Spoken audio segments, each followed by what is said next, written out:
My name is Terri. I'm 53 years old, and I thought I knew what heartbreak felt like until my own daughter told me I wasn't welcome at her graduation. After 18 years of raising her as a single mother working double shifts and sacrificing everything for her future, she looked me in the eye and said the ceremony was only for people she truly loved. She expected me to beg to plead to fight for my place in that auditorium. Instead, I did something she never saw coming. I stayed completely silent and made a decision that would teach her exactly what being excluded really feels like. Before I tell you what happened next, please let me know where you're watching from and hit that like button if you've ever felt unappreciated by someone you love. This story might surprise you in ways you never expected. Looking back now, I can see how we got to that devastating moment, but it didn't start that way. When Emma was 5 years old and her father walked out on us, it was just her and me against the world. Those early years were the hardest of my life, but also some of the most beautiful.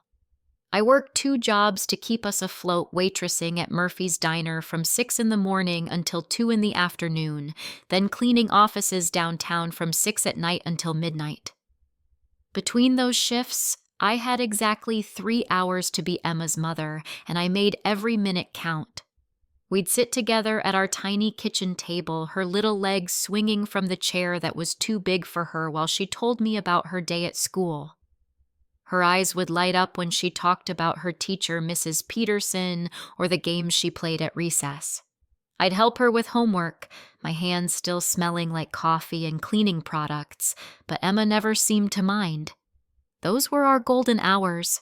After homework, we'd curl up on our secondhand couch, and I'd read her stories. Her favorite was always Cinderella, and she'd insist I do all the voices. The stepsisters had to sound mean, the fairy godmother magical, and the prince charming. Sometimes she'd fall asleep in my arms before the story ended, her dark hair spilling across my chest, her breathing slow and peaceful.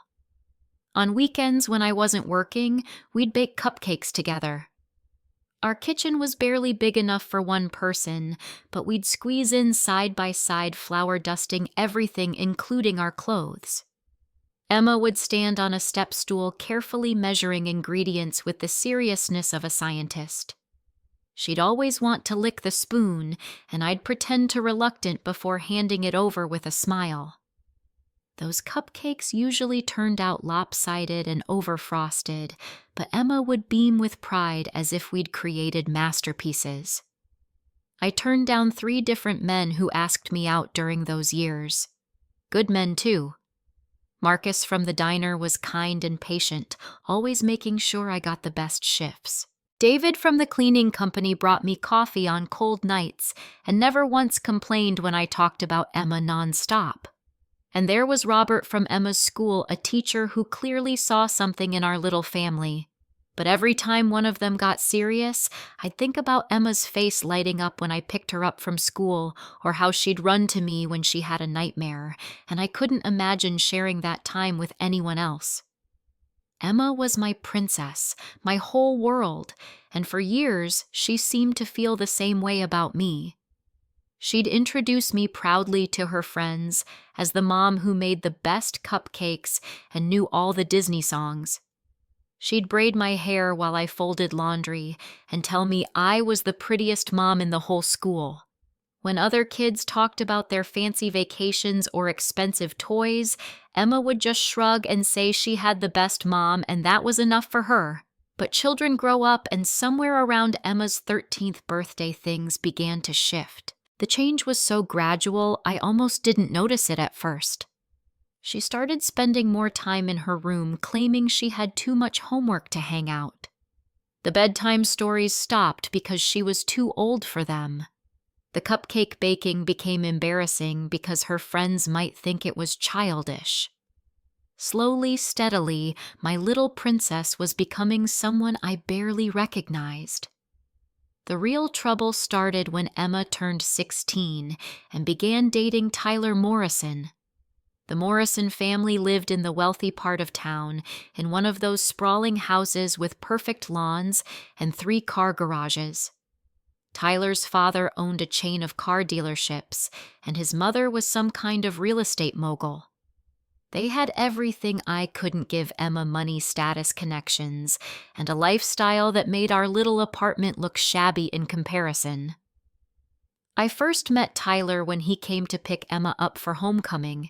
He was polite enough, calling me ma'am and shaking my hand firmly, but I could see him taking in our cramped living room with its mismatched furniture and peeling wallpaper. Emma practically dragged him out the door before he could see much more. That night, she didn't come home until almost midnight, full of stories about the fancy restaurant where Tyler had taken her and how different everything was in his world.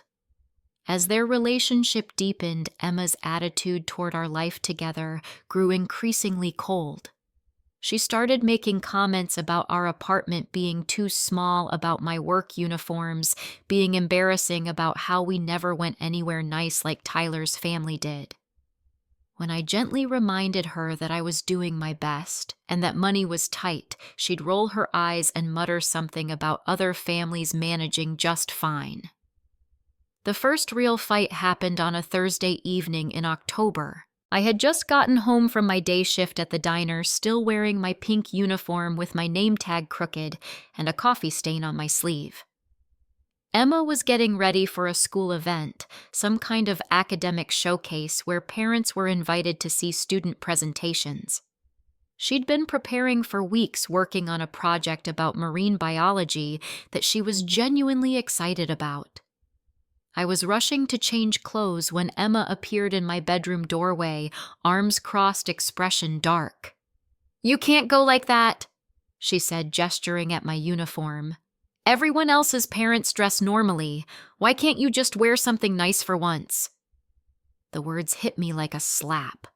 I looked down at my reflection in the mirror, seeing myself through her eyes. My hair was pulled back in a messy ponytail, my makeup had worn off hours ago, and my uniform did look tired and wrinkled. But I had exactly 20 minutes before we needed to leave, and I'd been working since 6 that morning. "Honey, I don't have time to shower and change completely. I can throw on a different shirt, but this is who I am. This is how I provide for us." Emma's face twisted with frustration and something that looked dangerously close to shame. "I wish you could just try to fit in for once. Tyler's parents are going to be there, and they always look so put together. I don't want to be embarrassed."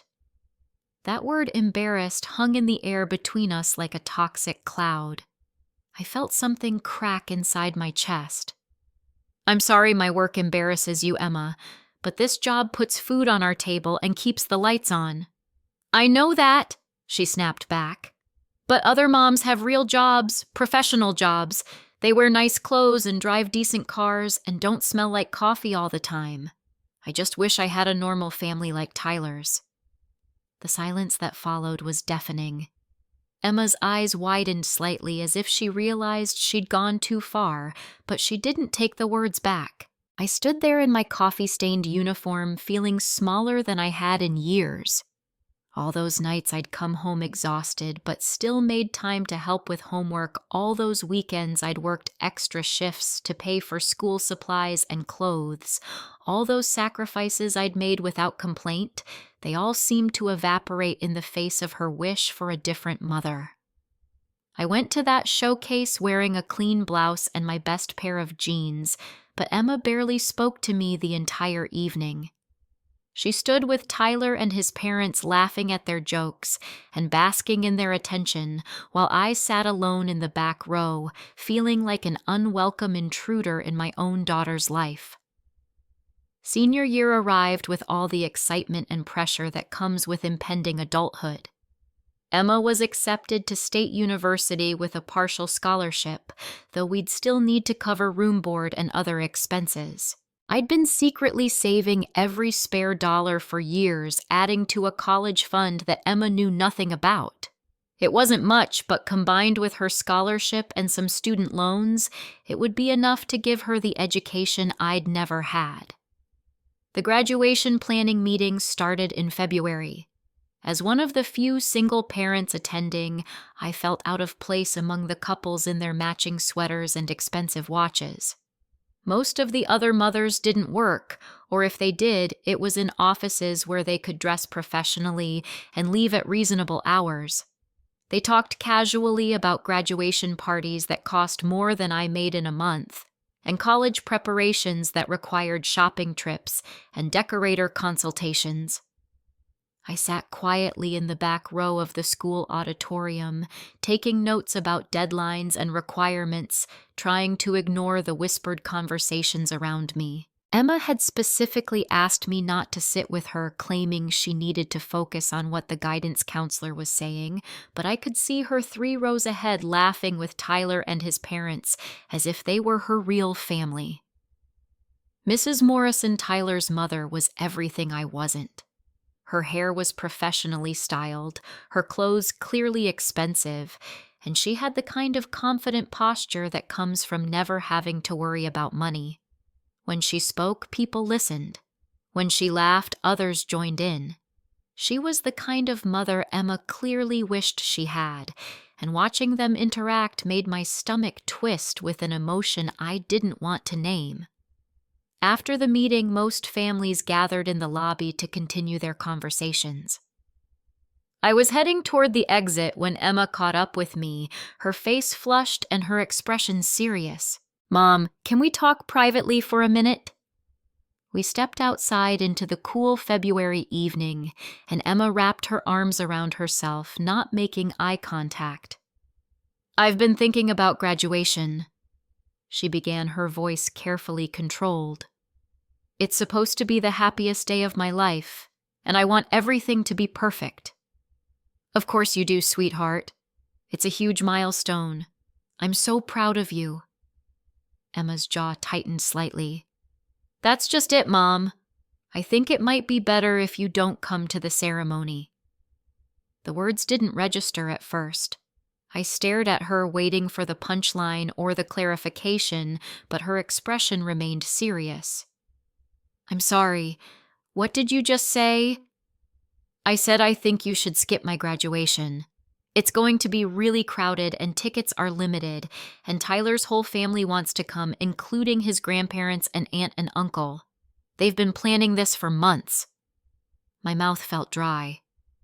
"Emma, I'm your mother. I've been planning this for 18 years. She finally looked at me, then her eyes cold in a way that made my heart skip. "I know you're my mother, but this day is about my future, not my past. Tyler's family understands my goals and my potential. They can help me network and make connections for after college. I need to be surrounded by people who can support my dreams in real, practical ways." The implication hit me like a physical blow. I wasn't someone who could support her dreams in real, practical ways. I was just the woman who had worked 2 jobs for 13 years to keep her fed and sheltered and loved. "What do you mean by perfect, Emma? What am I missing here?" Emma's composure cracked slightly, revealing the frustrated teenager beneath. "I mean, I want to be surrounded by people who understand what I'm capable of, who see my potential, who can help me become who I'm meant to be. I don't want to spend the day worried about whether you fit in or whether people are judging our family situation." Each word felt like a separate knife wound. Our family situation. As if our life together was something shameful, something to be hidden rather than celebrated. I thought about all the parent-teacher conferences I'd attended in my work clothes, all the school events where I'd been the only single mother, all the times I'd smiled and nodded when other parents talked about opportunities and advantages I could never provide. "I see," I said quietly, though I wasn't sure I saw anything clearly anymore. "And this is really what you want." Emma nodded quickly, as if afraid she might lose her nerve. "It's not that I don't love you, Mom. It's just that this day is too important to complicate with family drama." Family drama. That's what our relationship had become to her, apparently. Not a bond forged through years of bedtime stories and shared cupcakes and quiet moments of connection, but drama to be avoided on her special day. I stood there in the school parking lot looking at this young woman I'd raised and felt something fundamental shift inside me. She was waiting for me to argue, to plead, to make the kind of scene she was apparently so worried about. Instead, I nodded slowly and said, "Okay, Emma, if that's what you want." The surprise in her eyes was unmistakable. This wasn't the reaction she'd expected. 2 weeks before graduation, Emma called me at work. I was in the middle of cleaning the law offices downtown, my hands deep in soapy water, as I scrubbed coffee stains from someone else's expensive desk when my phone buzzed. Emma rarely called during my evening shift, so I dried my hands quickly and answered. "Mom." Her voice was crisp and businesslike, the tone she'd been using with me more and more lately. "I wanted to let you know that I've made my final decision about graduation." I sank into the leather chair behind the desk I'd been cleaning, suddenly feeling exhausted. "What decision, Emma?" "About the guest list. I've decided that graduation day should only include people I truly love and who have genuinely supported my dreams throughout high school. People who understand my vision for the future and can celebrate this milestone appropriately." The carefully chosen words felt rehearsed, as if she'd practiced this speech in front of her mirror. I could picture her standing in her bedroom, probably wearing one of the expensive outfits Tyler's family had bought her, delivering what she clearly thought was a mature and reasonable explanation. "I see," I said again, using the same neutral tone that had surprised her in the parking lot. "And I don't qualify as someone who truly loves you or supports your dreams." There was a pause, and I could hear Tyler's voice in the background, though I couldn't make out the words. Emma had put me on speaker, I realized. This conversation was happening in front of her boyfriend, probably for his entertainment or approval. "It's not about love, Mom. It's about being realistic about what this day represents. Tyler's family has been incredibly generous, offering to help with networking and internship opportunities. His father might be able to get me a summer position at one of his dealerships, which would look great on my resume. These are the kinds of connections that actually matter for my future." I closed my eyes, remembering the college fund I'd been building in secret the nights I'd worked extra shifts to pay for her SAT prep books, the countless hours I'd spent helping her with applications and essays. Apparently, none of that qualified as supporting her dreams. "What you're saying is that I embarrass you, and you don't want Tyler's family to see where you come from." Emma's voice sharpened with irritation. "God, Mom, why do you always have to make everything about you? This isn't about embarrassment. It's about strategic thinking. It's about surrounding myself with people who can actually help me succeed instead of just existing." Just existing. That's what 18 years of single parenthood had been reduced to in her mind. Just existing. Maybe if you'd focused on building a better life for us, instead of just surviving day to day, things would be different. She continued, and I could hear Tyler laughing softly in the background. "Other parents managed to create real opportunities for their kids.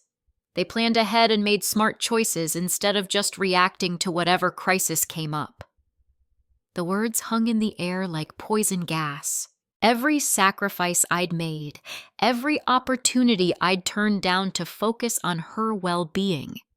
Every night I'd fallen asleep exhausted but grateful that she was safe, and loved all of it dismissed as mere survival, as if love and dedication weren't enough to qualify as real parenting. I thought about Marcus from the diner, who'd asked me out 6 times before finally giving up. I thought about David, who'd offered to help pay for Emma's piano lessons when she was 10. I thought about Robert, the teacher, who'd seen potential in both of us and wanted to build something together. All the chances at happiness and financial stability I'd passed up because Emma came first, always Emma. Now she was telling me that those choices had been wrong, that I should have focused on building a better life instead of just loving her completely. "I understand, Emma," I said quietly, and I meant it. For the first time in years, I understood exactly where I stood in my daughter's priorities. "Enjoy your special day." "Wait, that's it." Her voice rose slightly, betraying confusion. This wasn't how she'd expected this conversation to go. She'd wanted drama tears pleading. She'd wanted me to fight for my place so she could feel justified in denying it. "You're not going to argue or try to change my mind." "No," I said simply. "You've made it very clear how you feel and what you want. I respect your decision." The silence stretched on so long I thought the call had dropped. Finally, Emma spoke, her voice smaller now, uncertain. "Okay then, I guess that's settled." "Yes," I agreed. "It's settled." After I hung up, I sat in that empty office building for 20 minutes, staring at the city lights through the floor-to-ceiling windows. Then I stood up, finished my cleaning shift, and began planning the most important lesson of Emma's life. The next morning, I called in sick to both my jobs for the first time in over 2 years. Instead of rushing between the diner and the office building, I spent the day at my kitchen table with a notebook and calculator, figuring out exactly what not being truly loved should look like in practical terms. If I wasn't someone Emma loved, then I shouldn't be acting like someone she loved. That was simple logic, the kind of straightforward thinking she claimed to value so much. The first item on my list was the college fund. I'd been adding to it for over 10 years, scraping together $20 or $30 whenever I could manage it. The account had grown to just over $14,000, not a fortune by Morrison family standards, but enough to cover Emma's room and board for her freshman year. If I wasn't someone who supported her dreams, then this money was just me existing, not actually helping. I drove to the bank that afternoon and closed the account, transferring the money into my own savings. The teller, a woman about my age who'd processed these deposits for years, looked confused when I asked to close Emma's fund, but she completed the transaction without questions. Next, I canceled the car insurance policy for Emma's vehicle. The car itself had been a graduation gift from Tyler's family, a used Honda that was still worth more than anything I'd ever owned, but I'd been paying the insurance for 6 months as my contribution to her senior year independence. If I was just someone existing in her life, there was no reason for me to cover that expense. The laptop I'd been saving to buy for her college dorm room went back to the store. I'd put it on layaway 3 months earlier, making payments of $50 whenever I could manage it. The store clerk seemed disappointed to lose the sale, but handed over my receipt for the returned payments without argument. I called Emma's college financial aid office next. As her parent, I'd signed various forms guaranteeing certain expenses and confirming my intention to help with costs not covered by her scholarship. I explained to the advisor that there had been a change in our family situation and that Emma would need to reapply for aid based solely on her own resources. "Are you sure about this, Mrs. Rodriguez?" the advisor asked. "Removing parental support at this stage could significantly impact her enrollment status." "I'm quite sure," I replied. "My daughter has made it clear that she prefers to surround herself with people who can truly support her future. I wouldn't want to interfere with that process." Each phone call, each canceled policy, each closed account felt like removing a bandage from an old wound. I wasn't angry exactly. I was something deeper than angry. I was resolved. That evening, I did something I hadn't done in over 15 years. I called Marcus from the diner, the kind man who'd asked me out so many times before, finally accepting that I wasn't available. He was surprised to hear from me, but when I explained that I suddenly found myself with a free weekend and wondered if he'd like to take that trip to Napa Valley he'd mentioned years ago, he didn't hesitate. "Terri, I'd love to. Are you sure everything's okay?" "Everything's exactly as it should be," I told him, and for the first time in weeks, I felt like I was telling the truth. I made one final decision that night. I wasn't going to tell Emma about any of these changes ahead of time. If graduation was for people she truly loved, then the people she truly loved could handle the practical realities of her adult life. It was time for her to learn the difference between existing and actually supporting someone's dreams. Graduation morning dawned clear and bright, perfect weather for outdoor ceremonies. I woke up in a beautiful bed and breakfast in Napa Valley, sunlight streaming through vintage lace curtains, the scent of blooming lavender drifting through the open window. Marcus had gotten us separate rooms, of course. Always a gentleman, but we'd stayed up late talking on the porch, sharing stories and wine, and the kind of easy conversation I'd forgotten was possible. I checked my phone over coffee and croissants. Emma had posted several photos on social media already getting ready shots with Tyler's family. Mrs. Morrison had clearly hired a professional photographer for the occasion. Emma looked radiant in her cap and gown, surrounded by people in expensive clothes, everyone smiling perfectly for the camera. The caption read, "So grateful for my chosen family on this special day." Chosen family. I screenshotted that particular phrase. Marcus and I spent the morning touring a vineyard learning about the winemaking process from an enthusiastic guide who clearly loved her work. I found myself relaxing in a way I hadn't experienced in years, actually listening to information that had nothing to do with Emma's needs or my work schedule. When was the last time I'd learned something just for the pleasure of learning it? "You seem different today," Marcus observed as we sat on a terrace overlooking the grapevines, sharing a bottle of wine the sommelier had recommended. "More yourself, if that makes sense." I considered his words carefully. "I think I'm remembering who I used to be before I became just someone's mother." "You were never just someone's mother, Terri. You were always more than that. Emma just couldn't see it yet." Around 2:00, my phone started buzzing with missed calls. Emma's name appeared on the screen again and again, but I was in the middle of a guided meditation session that Marcus had suggested something about being present in the moment instead of always worrying about the next crisis. I turned the phone to silent and focused on my breathing. By 4:00, there were 17 missed calls and a string of increasingly frantic text messages. Emma had apparently discovered that her college funding had disappeared. The financial aid office had contacted her about the changed status of her application. Her car insurance had lapsed. The carefully laid plans for her freshman year were crumbling, and the people she truly loved weren't quite as helpful as she'd expected them to be. The first voicemail was confused. "Mom, I think there's been some kind of mistake with my college account. Can you call me back?" The second was more urgent. "Mom, seriously, I need you to call me right now. Something's wrong with all my financial aid stuff."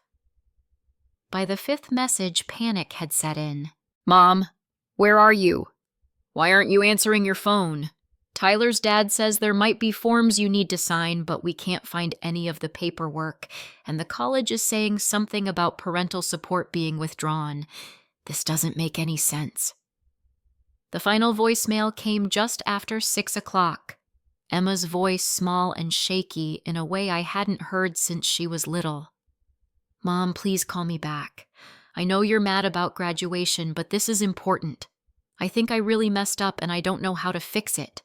Tyler's family is being weird about the money stuff, and I'm scared I might not be able to start college in the fall. Please, I need you." I listened to each message twice, then deleted them all. Marcus sat beside me on the terrace, not saying anything, just offering the kind of steady presence I'd been providing for Emma for 18 years without ever receiving it in return. "Are you going to call her back?" he asked gently. I thought about Emma standing in that auditorium in her cap and gown, surrounded by her chosen family, basking in applause and congratulations from people who truly loved her. I thought about her posting pictures and collecting graduation gifts and feeling proud of the life she was building without me. "Not today," I said. "Today is for people she truly loves. I wouldn't want to interfere with that."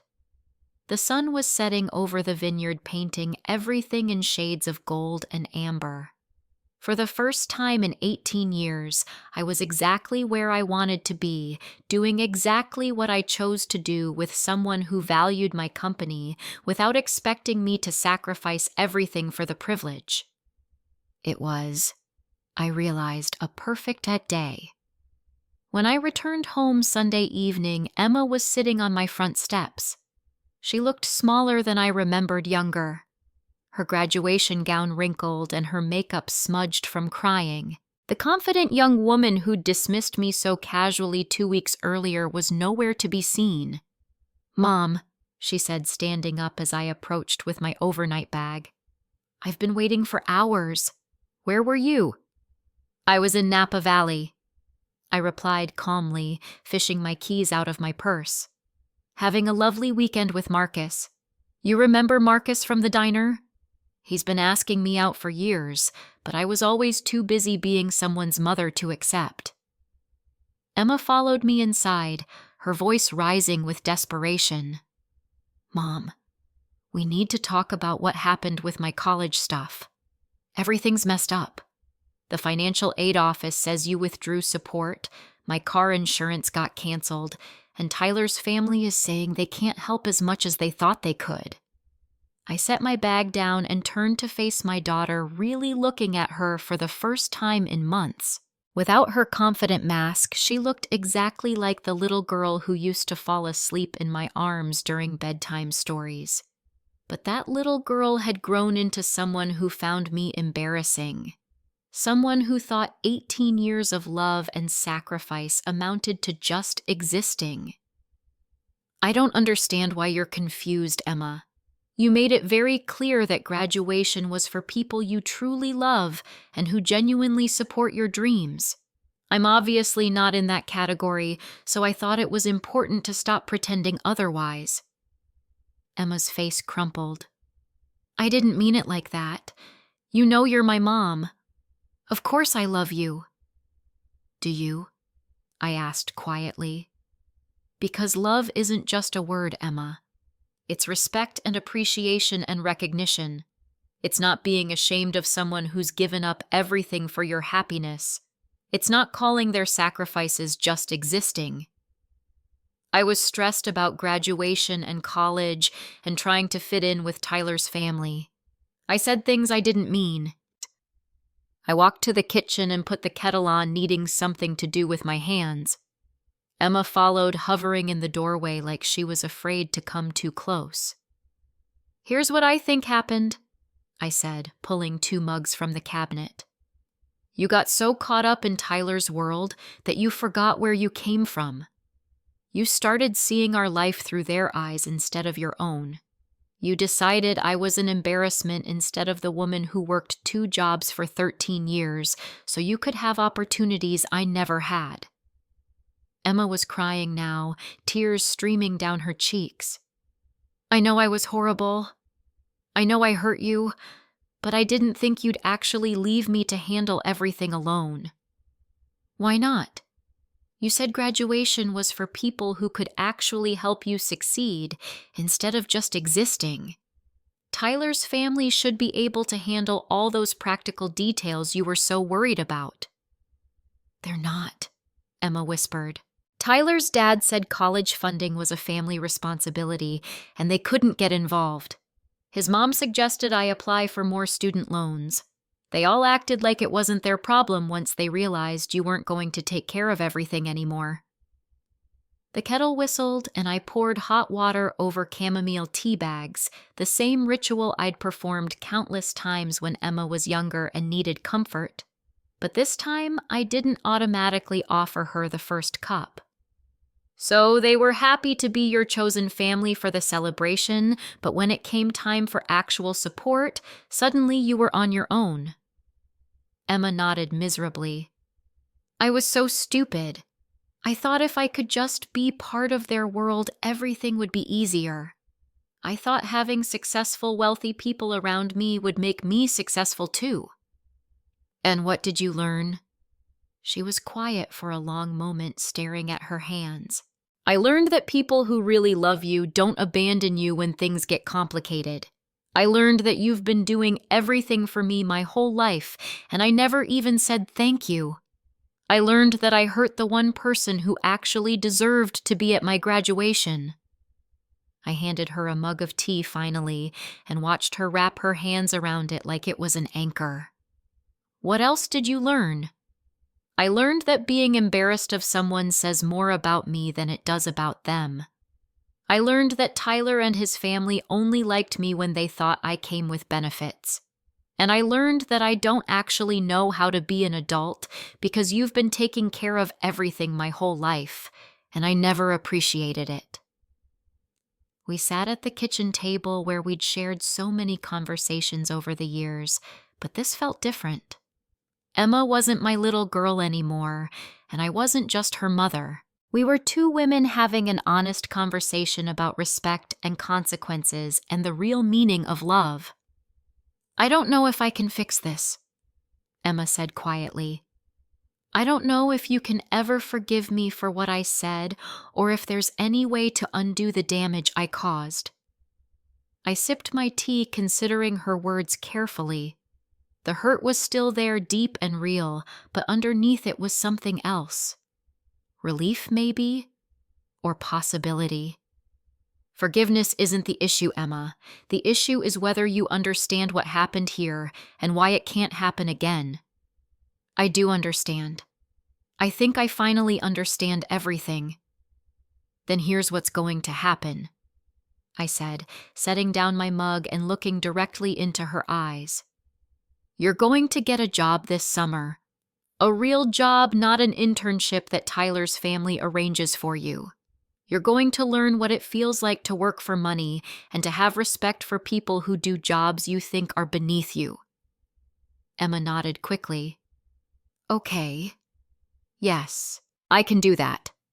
You're going to call the financial aid office and figure out how to fund your education with the resources you actually have, not the ones you think you deserve. If that means student loans and a work-study program, so be it. I will. I'll take responsibility for all of it. And you're going to apologize to me properly. Not because you got caught or because things didn't work out the way you planned, but because you understand that you treated someone who loves you with disrespect and cruelty. Emma's voice broke as she spoke. I'm so sorry, Mom. I'm sorry I was ashamed of you. I'm sorry I made you feel like your love and sacrifice didn't matter. I'm sorry I chose people who didn't really care about me over the one person who's always been there for me. I'm sorry I hurt you so badly, and I'm sorry it took losing everything for me to realize what I'd done. The apology felt real this time, not rehearsed or strategic. It felt like it came from a young woman who had learned something important about the difference between existing and living, between being loved and being useful. There's one more thing, I said. I'm not going back to being the mother who sacrifices everything and asks for nothing in return. I'm 53 years old, Emma, and I have a life to live too. You'll always be my daughter, and I'll always love you, but I'm not going to disappear into the background of my own existence anymore. Emma smiled through her tears, the first genuine smile I'd seen from her in months. I don't want you to disappear. I want you to be happy. I want you to have good things and people who appreciate you. I want you to know that what you did for me raising me alone and working so hard and loving me so much, it was incredible. It was everything. We talked until almost midnight, really talked in a way we hadn't in years. Emma told me about the pressure she'd felt to fit into Tyler's world, about how insecure and out of place she'd been, about how she'd convinced herself that changing everything about her background would solve her problems. I told her about the men I'd turned down, about the dreams I'd deferred, about how proud I was of the woman she was becoming, even when her choices broke my heart. When she finally left that night, we hugged for the first time since she was 14 years old. A real hug, not the obligatory squeeze she'd been giving me for years, but the kind of embrace that says, I see you, and I value you, and I'm grateful you're in my life. 6 months later, Emma started her freshman year at State University. She was paying her own way with a combination of loans, grants, and money she'd earned working at a local restaurant all summer. She called me twice a week, not because she needed anything, but because she wanted to share her experiences and hear about my life. I still work at the diner, but only 1 shift a day now. Marcus and I have been seeing each other regularly, taking things slow and easy, building something based on mutual respect and genuine affection. Emma likes him. And more importantly, she understands why I deserve to have someone in my life who values my company. Sometimes people ask me if I regret missing Emma's graduation, if I wish I'd handled things differently. But I don't have any regrets. The graduation Emma missed, the one where she had to face the consequences of her choices and learn who really loved her, taught her more than any diploma could have. The real lesson wasn't about punishment or revenge. It was about understanding that love without respect is just manipulation, and that true family isn't about blood or obligation, but about people who show up for each other when it matters most. Emma learned that lesson the hard way, but she learned it completely, and sometimes the hardest lessons are the ones that change us for the better. What I discovered through all of this is that being a good parent sometimes means allowing your children to experience the full consequences of their choices, even when it breaks your heart to watch. True love requires both giving and receiving respect, and sometimes the people who love us most are the ones we take for granted until we learn what life is like without them. The graduation she missed taught her more about real relationships and authentic love than any ceremony could have. And in the end, that education was worth far more than any diploma. Thank you for listening to my story. If you've ever felt taken for granted by someone you love, or if you've had to make the difficult choice between enabling someone's bad behavior and teaching them a valuable lesson, I'd love to hear about it in the comments below. Please, like this video if it resonated with you, subscribe for more stories about real life and real relationships, and share this with someone who might need to hear that love and respect should always go hand in hand.